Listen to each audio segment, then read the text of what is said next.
Olá, sejam todos muito bem-vindos ao Devaneios Filosóficos, o podcast que vai trazer reflexões do nosso dia a dia. O meu nome é Andreone Medrado e esse podcast é um podcast livre, um podcast aberto para discutir coisas que acontecem na sociedade, no cotidiano e que podem ou não afetar a nossa psicologia, a nossa subjetividade e nos ajudar a fazer questionamentos muito mais do que trazer respostas. Então venham comigo, acompanhem aqui nossos episódios e vamos devanear. Você já parou para pensar no tanto de coisas que não são ditas, mas que falam muito sobre nós e sobre a sociedade?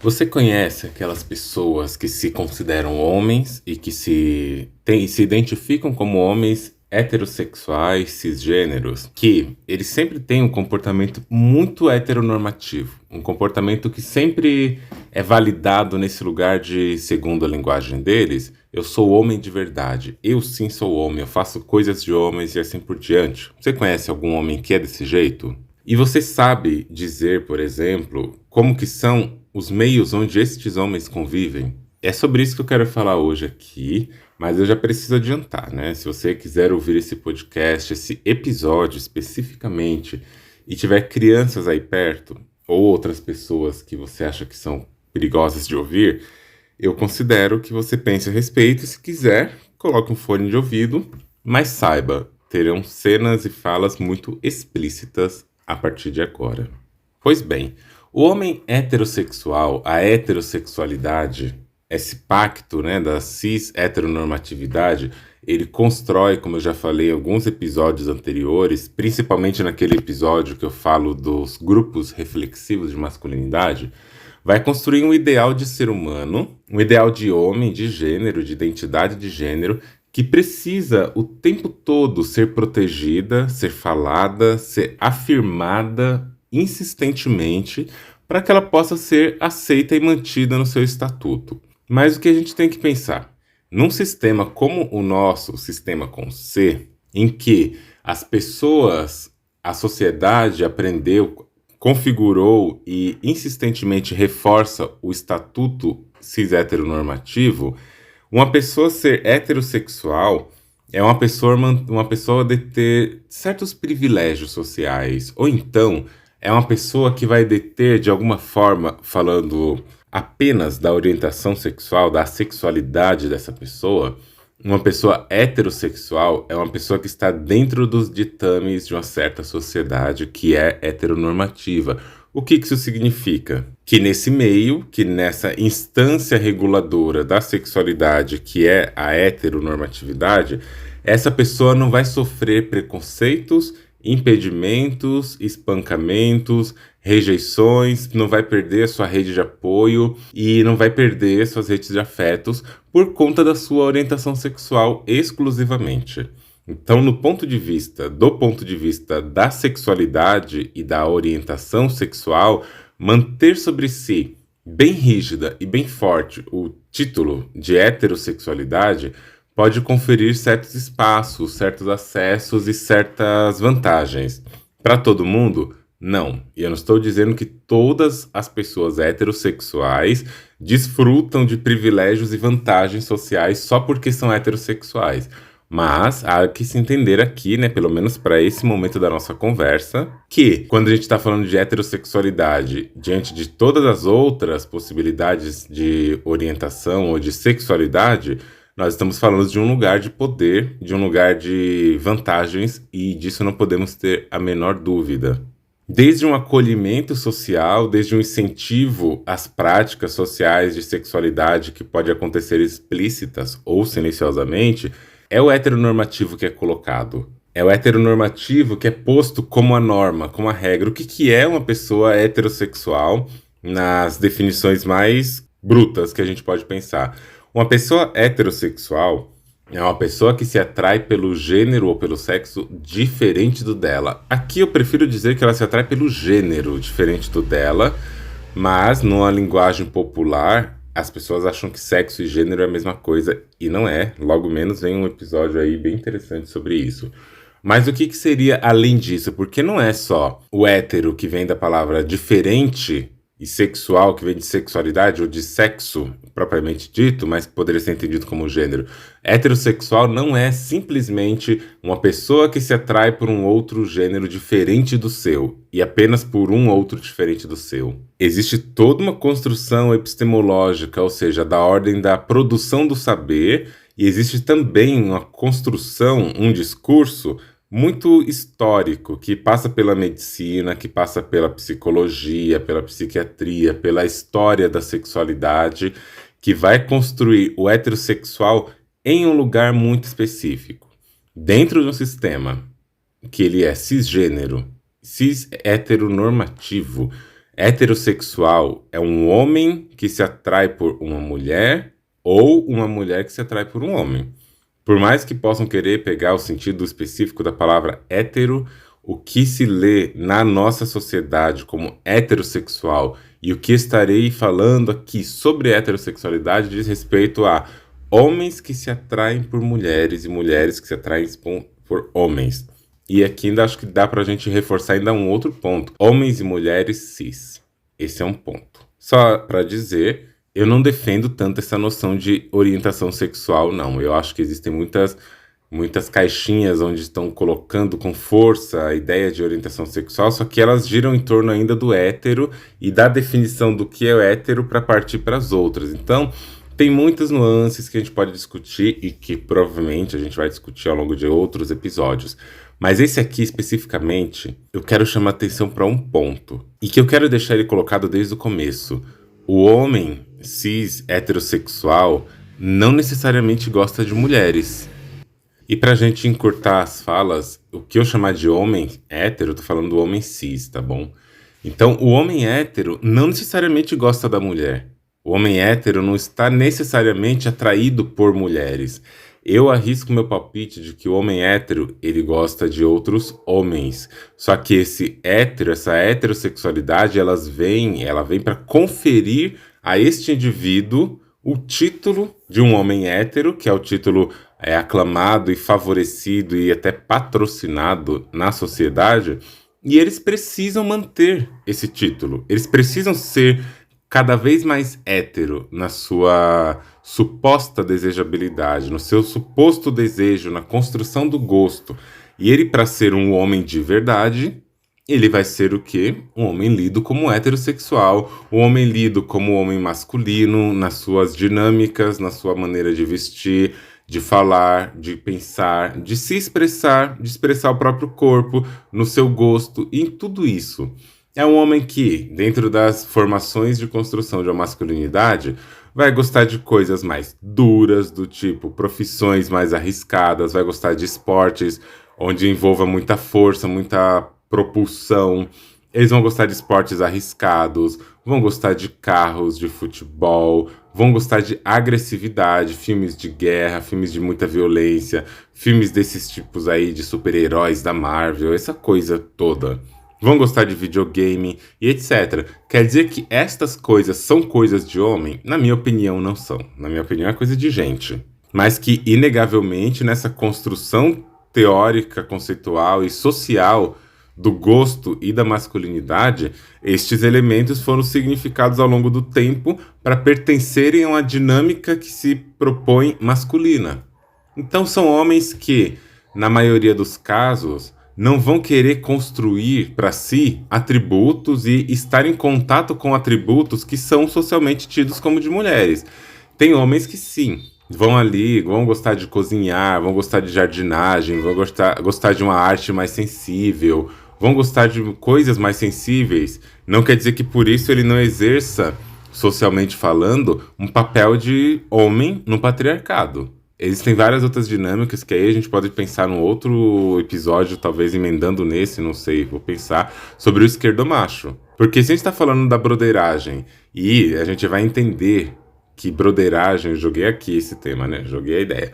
Que broderagem está relacionado com esse homem hétero que marca muito fortemente a masculinidade, o patriarcado também se serve dos esquerdomachos que tentam acessar o poder e a dominação masculina, esses lugares totalmente violentos e agressivos em relação a outros corpos, só que os esquerdomachos fazem isso a partir de um outro tipo, de outra gramática, de outra expressão. Mas voltando aqui, falando sobre broderagem, que eu posso pensar que é o pacto silencioso do homem cis hétero. Em 6 de novembro de 2021, após já ter escrito outras vezes no meu Instagram, já ter falado sobre isso em outros espaços, eu resolvi escrever um texto no meu blog. Em novembro de 2021, eu publiquei o texto no blog e desde então, esse é o texto mais lido do blog. Eu tinha outros textos muito mais lidos, que eram sempre os primeiros que estavam ali sendo lidos, mas desde o dia que eu publiquei Broderagem, o Pacto Silencioso do Homem Hétero, tá lá no blog Devaneios Filosóficos, é o texto mais lido. E esse texto já foi mencionado, citado em trabalhos acadêmicos que eu fui descobrir só depois, mas tá lá, né? E o que eu falo nesse texto? Eu começo dizendo que, entre os mecanismos que vão sustentar essa masculinidade que a gente vê, que ela é frágil, que ela é tóxica, que ela é corrosiva, mas que é a masculinidade deste homem heterossexual, a broderagem entra como um verniz que vai cobrir esses sujeitos e vai protegê-los de tudo que tente ameaçar sua heterossexualidade normativa. Então, nesse sentido, se broderagem é o ato de homens supostamente heterossexuais fazerem sexo com outros homens, ela também funciona como um pacto silencioso que vai manter estes mesmos homens, supostamente heterossexuais, reféns uns dos outros. Mas, e justamente por isso, esses homens pertencem, e essa prática pertence a uma normalização social. Qual normalização? Da masculinidade, do marcador, da identidade de homem. E eu vou falando, né? Vou explicando o que seria um pouco esse termo da broderagem. Então a gente pode pensar que broderagem é um aportuguesamento da palavra brother. E brother, que vem da tradução livre do inglês, que seria irmão, né? E nesse sentido, ou nesse contexto, brother deixa de ser um substantivo que vai designar um grau de parentesco familiar e vai passar a ser um verbo. Ele vai ser transformado no verbo para que seja transformado numa ação, que vai sair de brother para broderagem. Então, assim, se quiser pensar em exemplo, é o mesmo que acontece na palavra modelo, que ela vai vir, por exemplo, com o verbo modelar, e que ao assumir um sentido de um ato que é colocado em prática, ela vai ter um sentido de uma ação executada. Então, a gente vai colocar o quê? O sufixo agem, passando a ser modelagem. A mesma coisa com brother. Brother mais agem, que vai ter todo aquele sentido de uma prática entre os manos, os irmãos, os brothers. Vai virar broderagem.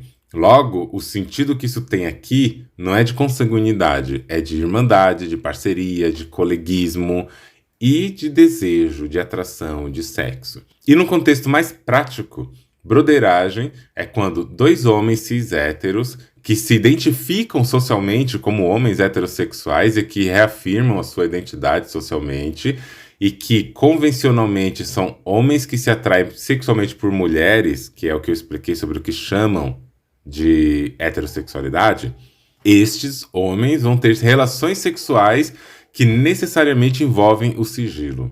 E isso aqui é muito importante. Homens bissexuais, homens homossexuais, pansexuais, por exemplo, eles podem até ter relações entre si e podem preferir não demonstrar isso publicamente por uma série de questões e represálias sociais. E a gente entende. No entanto, eles não escondem ou não fazem questão de performar essa heterossexualidade como a sua identidade. Eles não fazem questão de se marcarem como heterossexuais. No entanto, o diferencial do homem hétero é que eles precisam, primeiro, sustentar a imagem de que são homens héteros. E segundo, precisam garantir um sigilo absoluto. E marcamos isso. Não há broderagem se não houver sigilo. A broderagem é o sigilo, e o sigilo mantém a ideia do que é uma broderagem. Então, numa sociedade que condena o comportamento homossexual, homoafetivo, considerando inclusive que um homem que faz sexo com outro homem nem seja considerado um homem de verdade, chamam de gay, viado, bicha, isso revela por si os mecanismos normativos. Então, se um homem hétero, que seria condenado por ter comportamentos homossexuais, encontra um outro homem hétero, que está sujeito à mesma ameaça, é aí que o pacto entra em ação. Eles ficam juntos, praticam sexo, realizam seus desejos homoeróticos, homoafetivos, homossexuais, e como numa aliança social bilateral para manter o perfil social do homem hétero, de cada um desses, e seguirem aceitos, né, nos grupos em que frequentam, eles pactuam que nenhum contará sobre o outro. Todos têm algo a perder, que é o privilégio heteronormativo, logo tudo é um sigilo. O sigilo é essa moeda de troca da broderagem. O homem heterossexual que quer transar, quer ter sexo com outro homem. E todos, tanto um quanto outros, têm algo a perder, então eles não querem que ninguém descubra. Não querem que ninguém acerte, né? Não querem que acertem a razão pela qual eles estão ali juntos fazendo sexo. Então eles mantêm o sigilo. Esse sigilo é uma capa que vai proteger o estatuto de um homem hétero. E homens heterossexuais defendem a sua heterossexualidade como se ela estivesse acima de tudo, inclusive acima daquilo que eles são e ou poderiam ser. Eles fazem questão de expor suas marcas de homens que gostam de mulheres. E exigem, tá? Exigem ser tratados como pessoas avessas ao prazer afetivo sexual que envolva dois corpos masculinos. Demonstram nojo, demonstram aversão, e nojo é uma palavra que eu gosto de usar, né? Porque é meu estudo de doutorado. Demonstram aversão a uma estética onde um homem está com outro homem, chama isso de viadagem, chama isso de tudo que é errado. Porque, fazendo isso, eles constroem uma capa de que eles realmente são contra isso, que eles não têm desejo, eles gostam de mulheres. Mas no fundo das suas práticas afetivos sexuais, é ali onde está o homem o tempo todo. Então, é justamente nessa armadilha que eles mesmos criam os paradoxos, e se condenam ao cativeiro de si, porque eles estão se prendendo a uma noção de sexualidade em que eles não podem viver, eles não podem vivenciar livremente o próprio desejo. Eles não podem colocar em trânsito um desejo, uma sexualidade, uma atração sexual, uma maneira de sentir o seu próprio gozo, porque é fazer isso e perder o privilégio heterossexual, ou é manter o seu sigilo quando possível, ou até repressão mesmo do próprio desejo e manter-se heterossexual ali para sempre, mesmo desejando outras maneiras de se relacionar. É um cativeiro, é um lugar que a heteronormatividade coloca estes homens e outras pessoas nesse lugar restrito de que o seu desejo não pode circular, o seu desejo precisa ser interditado, e ele é interditado pela cis-heteronormatividade. Acontece que alguns paradoxos são muito evidentes.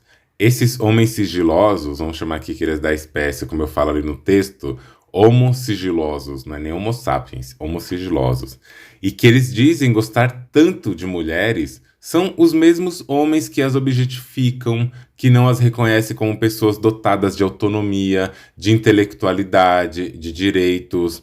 Em contrapartida, esses homens também são aqueles homens que, embora tenham práticas homossexuais e homoafetivas, são os próprios homens que vão ali lixar outros homossexuais, vão lixar qualquer coisa que fale sobre homossexualidade.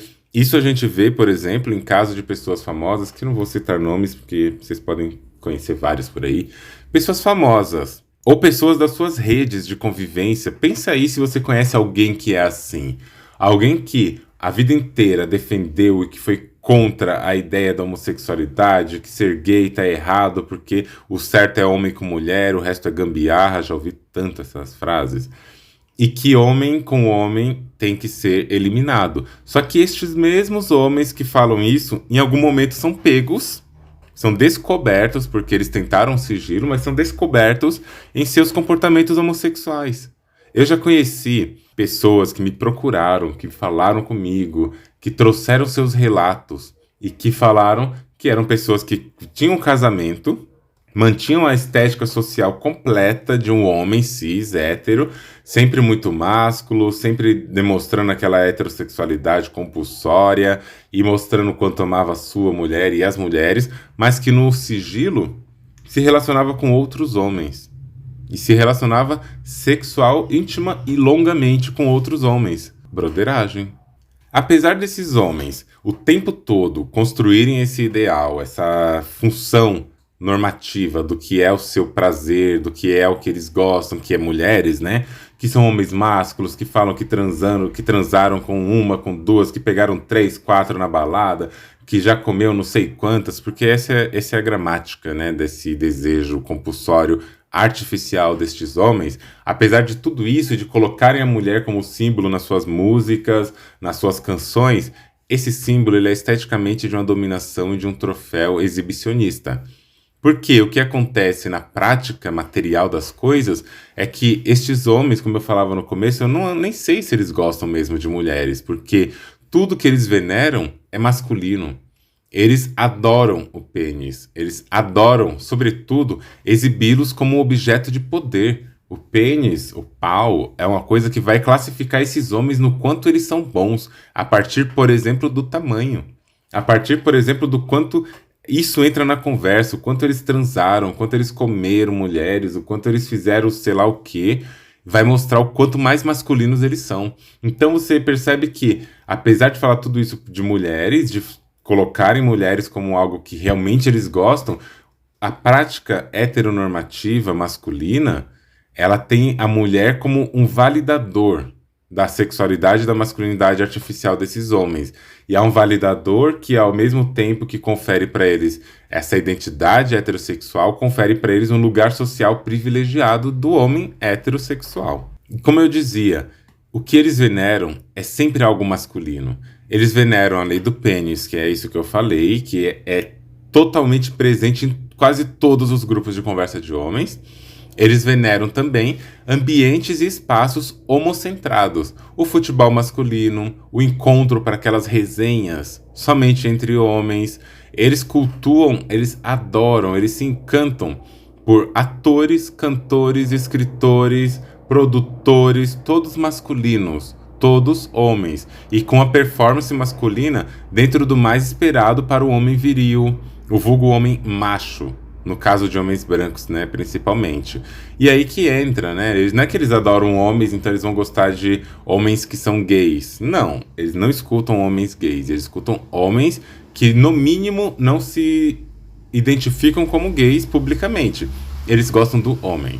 E mesmo assim, e talvez por isso, ainda buscam pelo sexo homossexual. No entanto, eles temem profundamente serem reconhecidos e descobertos em suas profundas e secretas vontades e desejos. E no fundo, talvez o que eles também tenham muito medo e pavor, vamos dizer assim, é de serem descobertos mais conscientemente, inclusive por si mesmos. Porque eles podem saber que tem esse desejo, podem saber de tudo, mas eles ainda usam desse artifício simbólico da heterossexualidade, da manutenção dessa estrutura, dessa identidade heterossexual, porque eles têm medo de encararem a si. Certamente porque existe uma norma, né, que os encarcera no título de homens heterossexuais, represando desde muito cedo na sua socialização e vivência mais íntima dos afetos como uma experiência natural. Mesmo que sejam criações doutrinárias que aprisionam o potencial de afetos e ignora a possibilidade de um indivíduo poder fluir, ainda estão colocados ali dentro da caixa heterossexual e descobrindo, desde muito cedo, para onde que aponta, para onde que eles são empurrados conforme demonstram um desejo ou outro, sexualmente falando. Então, desde muito cedo, as represálias, as repressões, as reprovações, os afastamentos, as críticas e as violências vão chegando para eles conforme eles vão desejando ou demonstrando um comportamento que foge da gramática heterossexual masculina.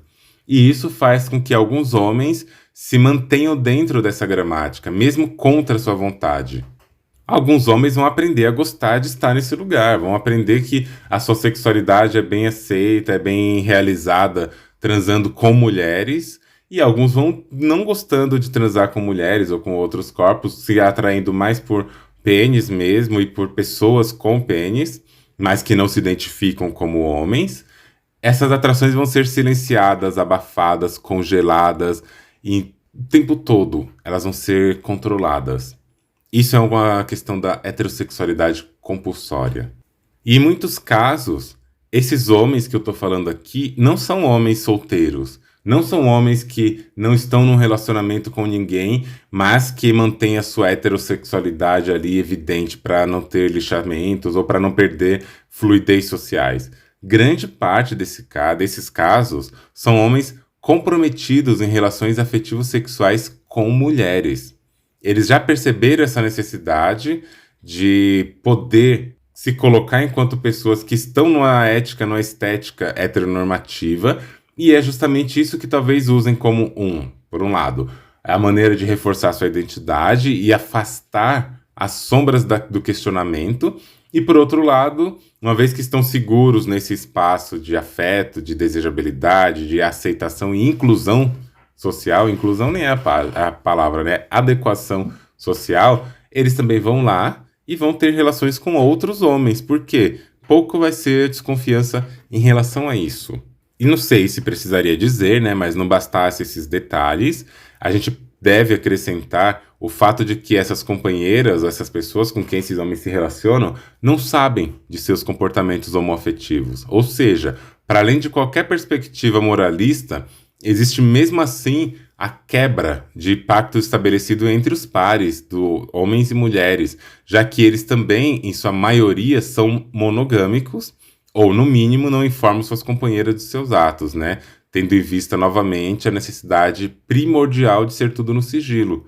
Ou seja, para esses sujeitos vale a máxima heterossexualidade acima de tudo e sigilo acima de todos. E é nessa narrativa toda que eu conto para vocês que a gente vai entendendo o papel da broderagem como algo que está, primeiro, dentro de uma prática monogâmica de Estado, por mais que acreditem que não.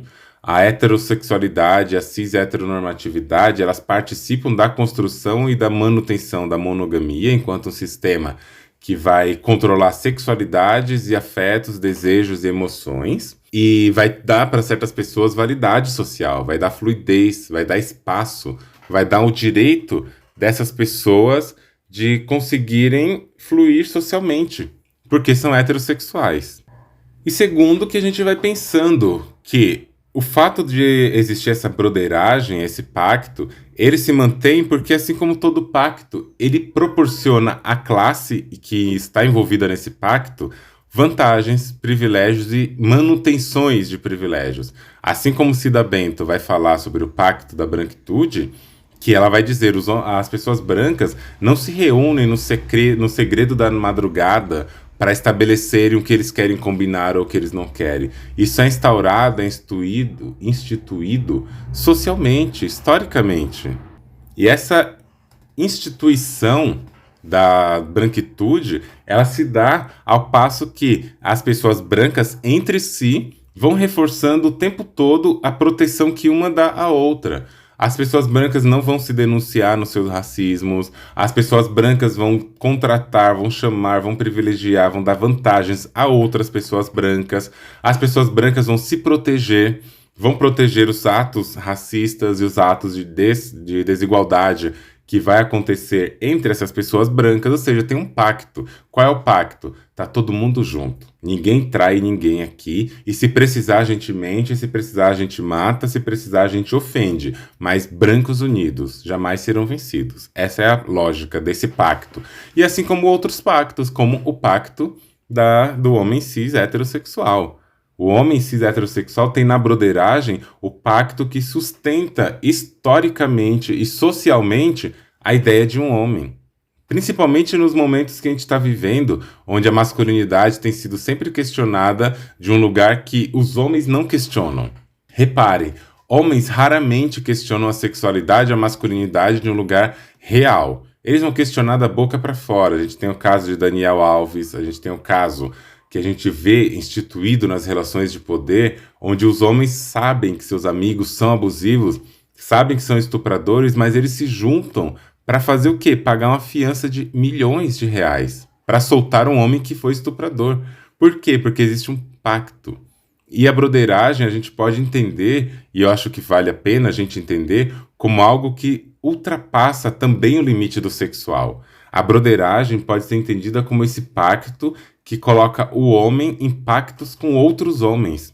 Eu não acho nem um pouco descabido a gente pensar isso. Eu não acho nem um pouco descabido a gente considerar que broderagem, ela, embora tenha muito marcadamente o sexual, a sexualidade como seu ponto, e eu, Andreone Teres Medrado, uma pessoa não binária, que estou olhando e pensando isso deste lugar de uma pessoa que não é um homem, Penso que a broderagem está nesse campo que pode ser estendido para o discurso, para além da questão do homem que realiza sexo com outros homens.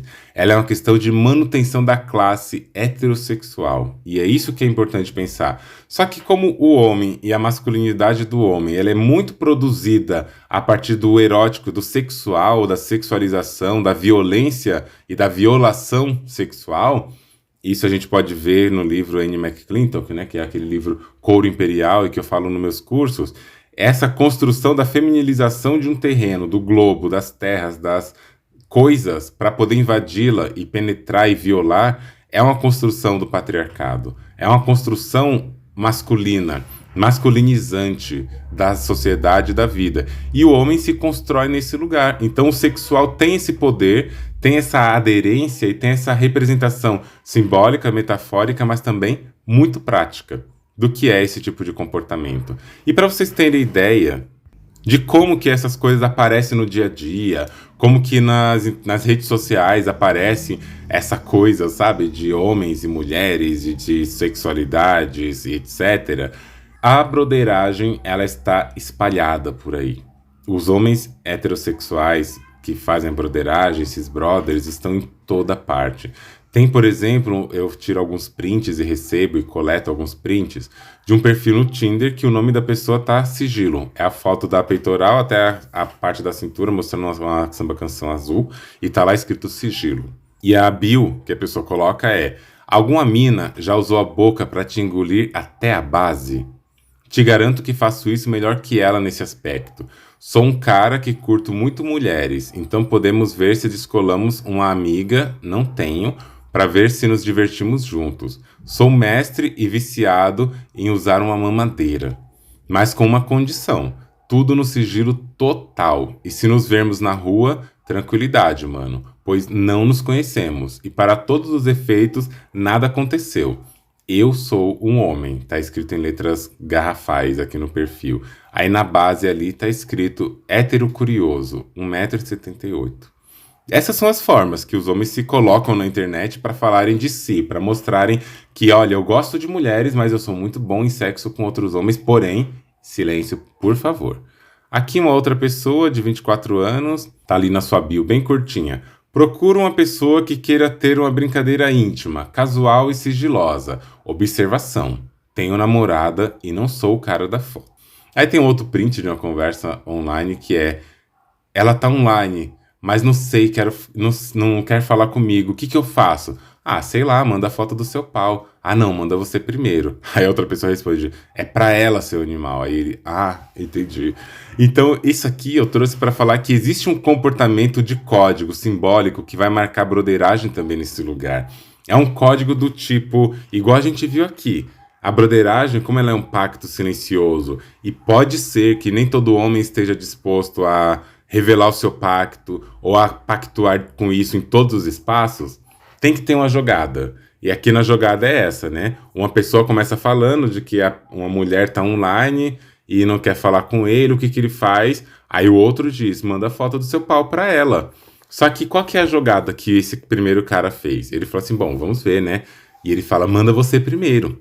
Se, nesse momento, esse segundo cara falasse: ah, olha que eu mando, hein? Se você ficar me provocando, eu mando. E esse segundo fala, de repente, assim: tá louco, eu tô brincando. Aí esse outro fala: não, eu também tô brincando, foi mal, é zoeira, é só zoeira. E pronto, isso passaria. Porém, se esse outro cara fala assim: olha que eu mando, hein? Aí o outro fala: eu duvido, manda aí que eu quero ver. Ah, então eu vou mandar. Aí um manda, o outro gosta e tal. Pronto, tá feito. Porque o código foi abraçado. É igual a aposta de jogo, né? Que as pessoas falam assim: olha, se você perder tal coisa, você vai ter que dar pra mim. Aí a pessoa vai lá e perde e fala assim: agora você vai ter que dar. Não, você tá louco, tá zoando com a minha cara, etc. Aí a brincadeira morre aí, porque homens têm essas brincadeiras de violação e etc. Só que se, por um acaso, essa pessoa que perdeu o jogo fala assim: ah, eu dou, onde que vai ser? E o outro pega o código e tá no momento de realizar o pacto, eles vão construir uma realização desse pacto e vão fazer isso mesmo. Mas prosseguindo aqui, né, com outros exemplos, tem aqui um perfil broderagem no Tinder. Broderagem, 26 anos. Tá lá a profissão, Exército Brasileiro. E a bio diz: militar a passeio pelo Pará. Curto broderagem, ver filme tomando cerveja e batendo uma com o brother. Tudo no sigilo, tenho mina. Um outro perfil aqui, o nome do perfil é Leia o Perfil, a pessoa tem 26 anos, diz: sou homem, hétero, tenho namorada, preciso de sigilo total, escrito em letras garrafais, sigilo total. Procuro um brother para broderagem, não sou e nem curto viadinho. Aqui a gente já vê a marca primordial, que existe uma busca pelo sigilo, obviamente, pelo sexo com outro homem, mas que tem que ter, mesmo na prática entre eles, um significante, que vai dar sentido e significado para que eles não sejam confundidos com homens gays, com viados, com bicha, porque eles não são, eles são homens, e para eles, ser homem é gostar de mulher, mas o que tem, né? Você querer dar uma mamada de vez em quando. Um outro perfil aqui, Marcos, 22 anos, diz: homem hétero buscando brother também hétero para amizade. Broderagem, fumar bater punheta junto, vendo pornozão e tomando uma breja, pegar minas juntos, etc. Tudo no sigilo. Mais fotos por WhatsApp. E aqui mostra só a foto dele com outra pessoa ali sem camiseta.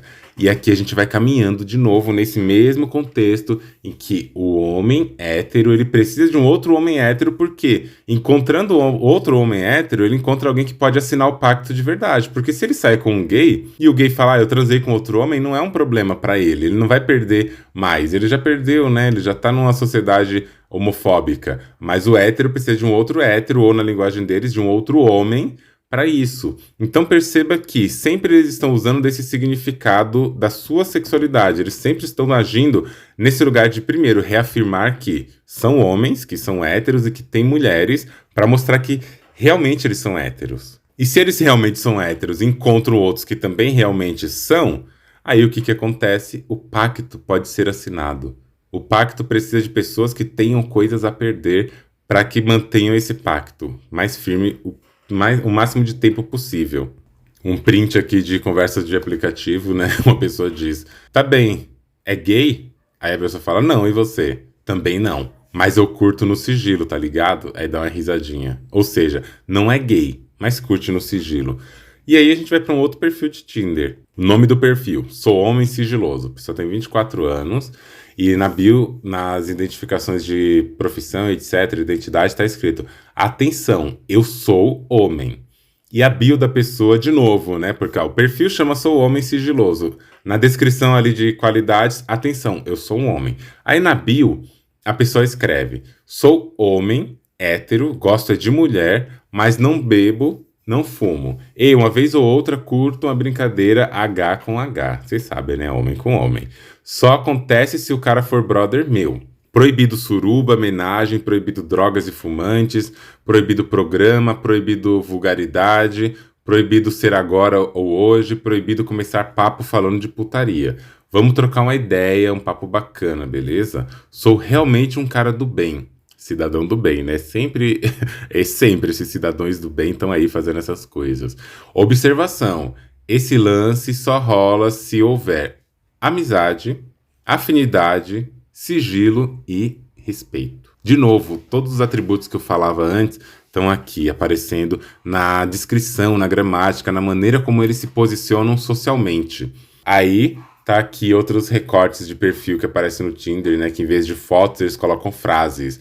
E a frase diz: héteros que curtem uma curtição com o outro, só chamar. É o Júnior, de 20 anos. O Arthur, de 20 anos, coloca ali na sua foto: sigilo total. O nome, né? Ele coloca uma imagem: sigilo total. Aí lá embaixo na bio tá escrito: broderagem, sigilo total, não curto afeminados. E esse é um outro ponto importante. Por que não pode curtir afeminados? Porque fica explícito o pacto. Eles podem até gostar de umas pessoas que são afeminadas, eles podem gostar de ser ativo, de ser passivo, de ser qualquer coisa na relação. Só que eles têm que dar pouca pinta disso. Então eles têm que procurar homens que pactuam primeiro, antes de pactuar só com a broderagem, que pactuem com o ideal de masculinidade que circula no discurso da sociedade. E esse ideal de masculinidade heterossexual e heteronormativa, cisgênera, é o que vai fazer a habilidade de pactuar, né? E aqui eu trouxe uma outra conversa de WhatsApp, em que duas pessoas estão ali trocando ideias, são prints que eu coletei, né? Mas que estão trocando ideia, que vocês vão entender o que eu falei ali um pouco atrás, sobre como que esse código, para saber quem pode assinar ou não esse pacto da broderagem, se dá. Aqui começa com a seguinte mensagem. Oi, me chamo Mário. Vi seu anúncio do PS4 na OLX. Queria saber se aceita uma proposta. Opa, pode mandar, man. Aceita 500? Ah, infelizmente não. Paguei o triplo desse valor nele, não dá. E 500 e mais 3 dias de uma broderagem grátis, no sigilo. A pessoa coloca no sigilo. Aí a outra pessoa responde, posso pensar. E aí a gente já sabe, né, o que vai se desenvolver a partir desse posso pensar. E a partir disso, quando a pessoa fala posso pensar, que ela já tá dando uma assinatura do pacto. Porque se ela fala que, não, você tá louco, tá zoando com a minha cara, pode ser que o outro dê um jeito de disfarçar, mas não, o pacto foi assinado. Aqui um outro perfil de uma pessoa de 24 anos diz: tenho 24 anos, é hétero, tenho namorada, mas estava a fim de encontrar um brother no sigilo para uma broderagem. Aí tem uma outra conversa aqui, que é sobre as pessoas de autopeças, tá escrito, né, pelo menos no título da mensagem ali, Luciano Autopeças. E o diálogo começa da seguinte maneira. Cara, mas na real, tu quer me comer? Tua rola deve doer pra caralho. Aí o outro responde com um monte de emojis dando risada e fala: se você quiser dar primeiro, vou namorar com seu cu e te deixar relaxado. Nem vai sentir. Mas, cara, eu nem estou te cobrando seu cu. Deve ser uma delícia, é uma bronha. É umas chupadas só. Aí a outra pessoa dá risada disso. Aí esse cara anterior manda uma foto e diz: é pequena e vai caber direitinho na sua boca. Aí o outro dá risada e fala: safado, sua pica é grossa, hein, velho? Aí o outro responde que nada, a sua aqui é grande e grossa. Aí depois o outro já responde: é nada, tu vai aguentar sorrindo. Ei, preciso sair, cara, vou apagar, não fala essas coisas sem puxar assunto antes, beleza? Aí o outro responde: de boa. Por que eu trouxe isso? Porque também tem isso. Eles estão ali conversando na conversa de WhatsApp, fazendo todas essas questões sexuais e tudo evidentes. Só que tem alguém que não pode saber, né? Porque o pacto é sigiloso. Então eles falam, paga isso. E quando for puxar assunto, puxe assunto antes de qualquer outra coisa que seja, como estava escrito ali, né? Luciano da Autopeças, puxa assunto sobre carro primeiro, para ver, sondar se o ambiente está seguro para manter o sigilo. Então é todo um comportamento sexual, desejo, existe muito desejo, existe muita vontade de viver a sexualidade, o comportamento sexual que não tem nenhum problema, né? Essa questão de homens ter sexo com outros homens não tem nenhum problema, só que dentro da cis-heteronormatividade e dentro desses programas, né, sociais instituídos como o homem de verdade, eles não podem quebrar essa imagem. Então eles têm que criar pactos que são verdadeiros cativeiros, mas eles se beneficiam de alguma forma. Ou de várias, né? Porque, embora tenha todo um sofrimento psíquico dessa interdição do desejo e de ter que criar vários cenários para poder vivenciar o desejo, eles se beneficiam primeiro, porque tem toda uma heteronormatividade que vai privilegiar pessoas heterossexuais em relação ou em detrimento de pessoas LGBTs, e vai ter também o fato de que, apesar disso, apesar de todos esses privilégios que eles têm ali, eles ainda vão conseguir realizar os seus desejos. Porque eles não estão ali preocupados necessariamente com a relação firme, duradoura, etc. Eles querem sexo. Eles querem isso. Eles querem trocar esses fluidos, esses prazeres, esses gozos. Uma pessoa que ela é LGBT, que ela é uma pessoa homossexual, bissexual, pansexual, ela vai querer viver esse afeto de um modo mais transparente, mais aberto socialmente. Ela vai buscar por isso. Só que elas têm uma interdição pela homofobia, pela LGBTfobia, que vai impedir dessas pessoas terem, inclusive, um casamento que seja aceito, um relacionamento onde possam viver a sexualidade por aí com liberdade. Esses homens vivem nessas restrições, desses cativeiros, mas eles também vivem a sua heterossexualidade, onde dá para eles vantagens sociais. Então, esse pacto é um pacto de violência, de agressão e de construção sistemática do desejo. E como eu sempre faço, eu sempre gosto de mostrar, eu vou trazer aqui um áudio, que é um áudio que tá no YouTube, que eu já salvei para não ter o risco de perder esse áudio nunca, e que eu acho que vale a pena a gente ouvir esse áudio, que é um áudio que chama Banheiro dos Campeões. E a gente vai pensar, né, sobre como que existem muitas nuances envolvidas nessa lógica de broderagem, e embora esse áudio seja um áudio curto e mais pontual, ele traz revelações importantes sobre aspectos subjetivos da broderagem. Eu vou colocar aqui para vocês ouvirem e depois a gente vai comentar sobre ele. Sim, galera, Banho dos Campeões, mais uma edição confirmada, viu? A anterior foi um sucesso e essa vai ser mais ainda. Acabou a bodinha, cada um pega a sua necessaire, a sua mochilinha, banheiro, tá? Não tem cabine lá, é só um espação. Então, chegou, tire seu sabonete e vai esfregando seu amigo do lado direito. E assim sucessivamente. Sem beijo na boca, sem frescura, sem viadagem, tá? É banhão de brother. Igual um dia desse no Banho dos Campeões, mano.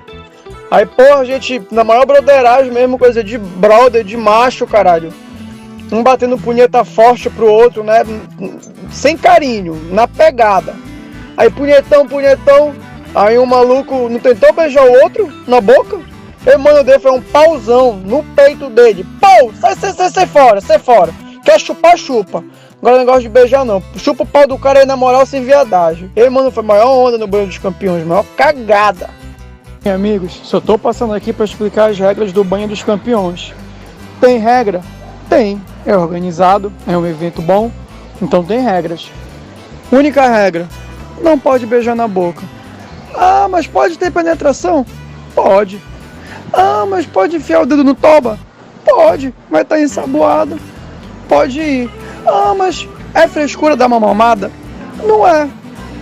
Vai estar limpo, a neca vai estar limpa, a boca vai estar lá perto, pode cair de boca, não tem problema, não é frescura, não é considerado gay. Agora, se beijar na boca, tá limado, vai ser excluído. Não sei se vocês pegaram a essência que eu queria mostrar desse vídeo, ou melhor, desse áudio, mas o grande ponto desse áudio é o que demarca o ser homem e o não ser homem, o que demarca o afeto e o não afeto, o que é considerado afetivo. E é isso que eu falava desde o começo. O falo, o pau, o pênis, não é em si um objeto de afeto. Ele é um objeto de realização sexual. E parece que nessa masculinidade hegemônica, nessa masculinidade cis-heteronormativa, ela tem o afeto como algo que se separa do sexual.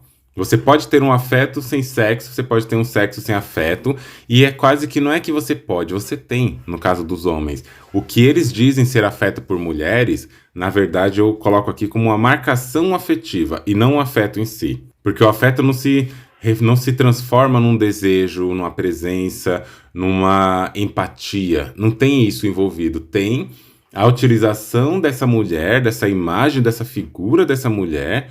E quanto mais gostosa nessas gramáticas que eles têm, mais reforça que ele é um homem de verdade, um homem viril. Então a mulher, ela, de novo, ela entra como reforçador simbólico da heterossexualidade deles. Mas o afeto, o desejo, a troca, que viria a partir, como a gente viu no áudio, a partir do beijo. Você pode fazer tudo, você só não pode beijar. Porque se você beijar, você é viado. Mas por que você é viado? Porque viado, né, o homem que tem atração sexual por outro homem, tem desejo por outro homem explicitamente, enquanto o homem homossexual, bissexual, pansexual, etc., é o homem que declara o seu desejo pelo outro e o beijo é o que sela isso. Quantas vezes a gente já ouviu as pessoas falando, isso acontece inclusive em acordos estranhos da não monogamia de algumas pessoas, que é, não, você pode se relacionar com quem você quiser, a relação é aberta, só não pode beijar, porque se beijar apaixona. Ou então, falas que eu já ouvi várias vezes, já escutei em outros lugares e filmes, de que você pode ter sexo com as prostitutas, mas não pode beijar na boca. Beijou na boca, apaixonou. E é esse campo que eu acho que é importante da gente pensar, do amor, do romance, do afeto, da sexualidade, colocada como algo interditado, proibido e muito ali controlado, no sentido qual? No sentido de que não pode ter beijo, não pode ter um afeto real. Por que também eu acho que eles não querem que tenha isso? Primeiro, porque eles não querem se aproximar da imagem de gay. E segundo, porque eles não querem correr o risco de ter que olhar para o espelho. Não querem o risco de olhar para o espelho e se entenderem de repente como pessoas não heterossexuais. Ou talvez descobrir que isso nem existe. Talvez descobrir que o que eles querem de verdade é poder viver a vida sexual deles e construir a partir daí um afeto, só que fazendo isso vão perder todos os espaços sociais que frequentam. Então, para não correr nenhum risco de ter que pensar sobre isso, corta a ponte, corta aquilo que está ligando o afeto ao desejo, corta a afetividade, corta aquela coisa mais amorosa, corta o beijo. Não pode ter beijo. Então, pensando de forma mais subjetiva, né, a broderagem, a gente viu sobre práticas de broderagem, mas pensando de uma forma mais subjetiva, homens praticantes da broderagem, e igual eu falei, tô falando de homens cis héteros, e não são todos os corpos de homens, né, tem nuances, mas eu tô falando de uma masculinidade que se propõe como hegemônica. Os já mencionados aqui, os brothers, são sujeitos que não se permitem o conhecimento de quem são. O poço de suas inseguranças e dos seus medos, ele é profundo bastante para nele mesmo, nesse poço mesmo, estes homens se afogarem a cada movimento. E embora eles tenham a fluidez social, embora eles tenham suas ações, é ali nesse poço que eles estão se afogando no sentido subjetivo. Eles demonizam a bissexualidade, a pansexualidade, eles não aceitam romper com a casca da heteronormatividade, eles não aceitam se questionar. São seres profundamente fechados em suas carências e obsessões másculas. Tem muitas brincadeiras que acontecem desde a pré-adolescência, desde o momento que eles começam a ter suas primeiras ejaculações, e se estende por algumas idades, e que você pode procurar na internet. Você pode jogar na internet aí, brincadeira do pão, ou jogo do pão doce. O que significa essa brincadeira do pão? Os amigos vão se reunir ali, em volta de um cesto com pão ou com pães, geralmente é um pão, e coloca esse pão ali e eles começam a se masturbar. Tem toda essa erotização de um homem ver o outro homem se masturbando, de ver o pau do outro homem, etc. Sabe-se lá o que estão pensando, mas existe a erotização, o desejo, e a brincadeira funciona assim. Todo mundo ali em volta daquele pão, se masturbando, os amigos, eles chamam de amigos, né? É uma broderagem ali. E aquele que gozar por último come o pão. O que gozar por último come o pão. Ou seja, tem uma rivalidade entre virilidade, masculinidade, atingir o gozo, e gozou por último come o pão. E como vai dizer em alguns espaços, e que eu concordo muito, essa prática ela pode ser vista como alguma coisa que é do campo da humilhação. Principalmente para aquela pessoa que vai ser submetida a comer o pão por último. Por quê? Ela gozou por último, e é esse negócio, né, de que gozar rápido na heterossexualidade, e pessoas que transam com homens que têm essa prática sabem como que é esse gozar rápido, às vezes ele é rápido mesmo. Então tem isso de que a pessoa demorou muito para gozar, a pessoa vai ter que comer tudo aquilo na frente de todo mundo, ou seja, essa é a prática da humilhação, a prática da broderagem é poder se masturbar na frente de outros homens, e eles vão comer. Só que, além disso, tem um risco enorme para a saúde mental, porque tem toda essa questão da disputa da sexualidade e produz, talvez aí a gente vê, né, a origem dessas fábricas de homens que são goza e dorme. Goza em 10 segundos e já dormem. Vem daí, além de todas essas questões psicológicas, né, psicossociais, a gente ainda tem que pensar em riscos de contrair infecções sexualmente transmissíveis, como sífilis, gonorreia, HPV, clamídia, herpes, hepatite, até mesmo HIV. Essas pessoas estão ali consumindo esse tipo de coisa, esse sêmen, de um lugar que não faz ideia de como que é a vivência dessa outra pessoa. Mas é um tipo de brincadeira que marca como que se inicia, talvez, nesse mundo. E, de novo, ninguém vai sair contando quem fez o quê. É um pacto mantido ali entre eles, e que vai ser reforçado. Imagina que uma pessoa dessa fique doente, ou então que pegue alguma infecção, né? Pode ser essas que eu falei como exemplo aqui rápido, mas pode ser outras. E pegue alguma dessas infecções, ou então que faça qualquer outro tipo de prática, seja lá qual for, isso fica mantido no sigilo. E num sistema educacional, num sistema social em que a sexualidade, a educação sexual já não é bem falada, já não é nem sequer trabalhada profundamente nas escolas, esse tipo de prática reforça comportamentos masculinos, comportamentos heterossexuais e também propagação de ISTs. Então, várias dinâmicas envolvidas numa prática de broderagem que a gente talvez nem pense tão profundamente. Então, essa broderagem que tem todas essas dinâmicas do que eu falei, essa broderagem, ela revela também, entre outras coisas, o peso que a socialização masculina exerce sobre a própria sexualidade dos sujeitos. Ao se reconhecerem dentro dessa caixinha chamada de homem cis, eles se fecham para qualquer experiência que fujam do que socialmente é considerado um homem.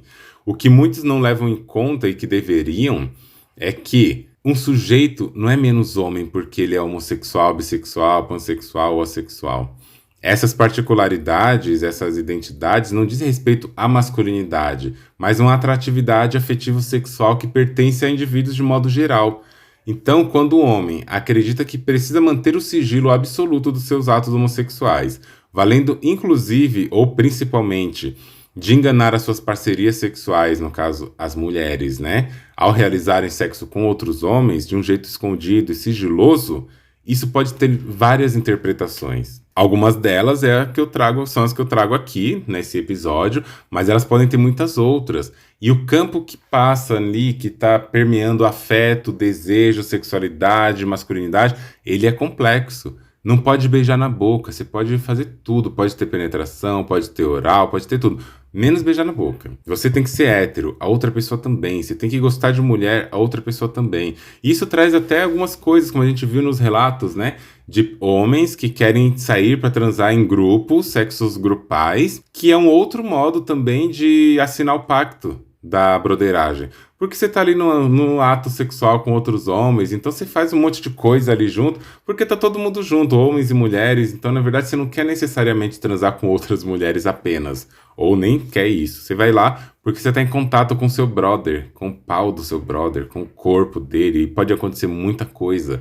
Só que é um ambiente ali do grupal, que também tem os seus preconceitos sociais e que também vai ser pactuado em que não precisa sair contando para todo mundo o que aconteceu. Então, entre as interpretações possíveis, além das que eu falei aqui, a mesma questão ali, né, que é da represália social proveniente de uma homofobia, é uma interpretação que encaminha para esse comportamento. Nesse caso, esses sujeitos que têm em si a percepção e o desejo de vivenciarem mesmo a sua sexualidade, acabam por não demonstrar publicamente seus afetos homossexuais, porque sabem da estrutura social que rejeita o não hétero.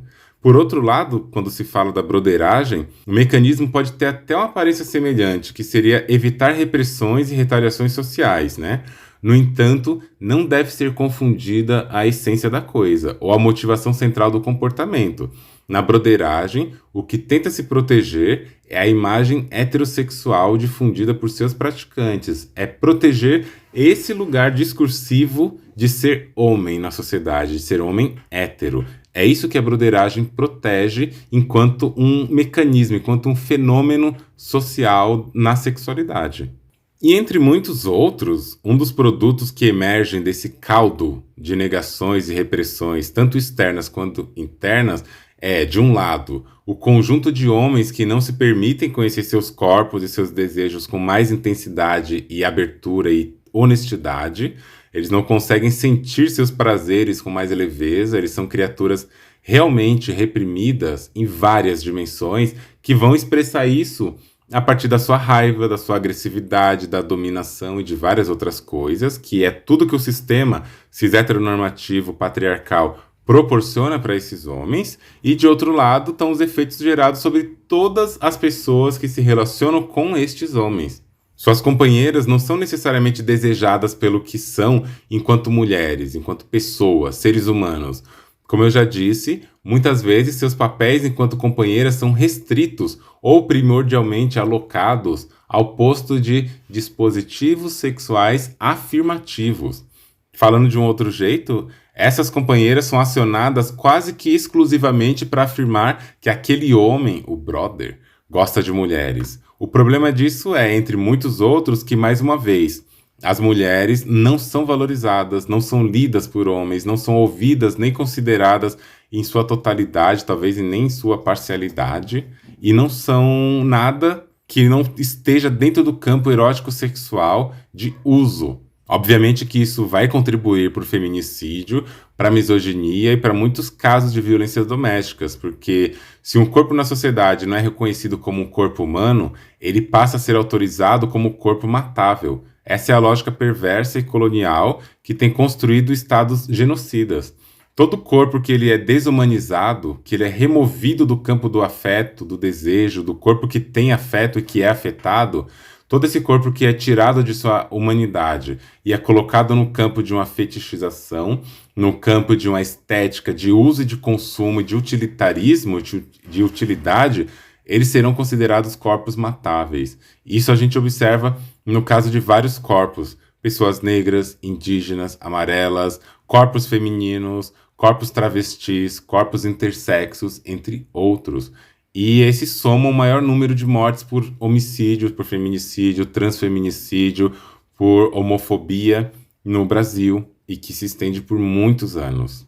E uma consideração que merece muito um outro texto, talvez, um outro podcast, é uma fetichização com as travestis. E nessa tentativa de buscar por um prazer com pênis, muitos brothers são criados na ideia transfóbica de que travestis são homens vestidos de mulheres. E tentam com isso, talvez subverter, inverter e encher de significados os seus prazeres e, novamente, a partir da objetificação destes corpos. Isso também tem relação com o transfeminicídio, uma vez que não é raro ver casos em que travestis são mortas depois do sexo. Seria para esconder as provas de que condenariam essa heterossexualidade desse homem? Já que eles estão procurando na figura da travesti essa junção de imagens, mas que tem ali o objeto que eles procuram, que é o falo? Então, as pessoas ao redor desses homens brothers são pessoas que sofrem com isso e que morrem com isso também.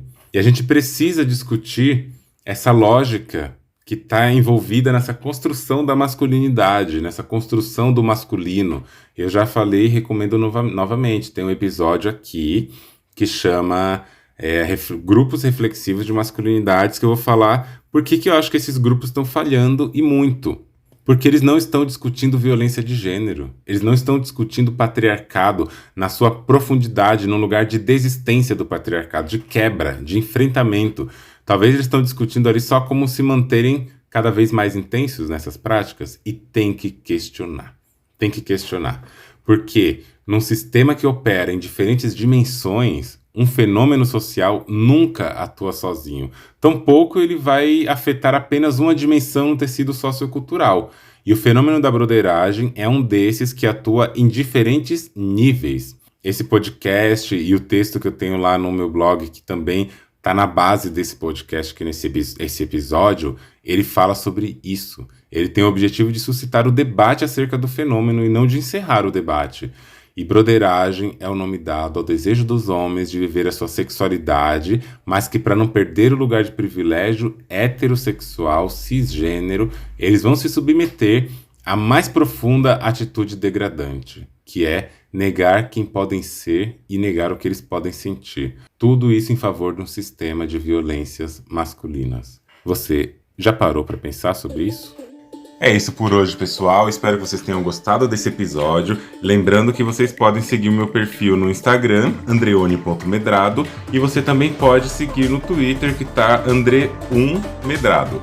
Vocês também podem enviar seus depoimentos, reflexões, críticas e sugestões no link que eu vou deixar aqui na bio, na descrição de cada episódio, de um formulário. Espero por vocês nos próximos episódios. E já não esquece, compartilhe esse podcast com alguém que você conhece, avalie esse podcast ali, porque isso nos ajuda a alcançar mais pessoas e ajuda também na nossa produção de conteúdo.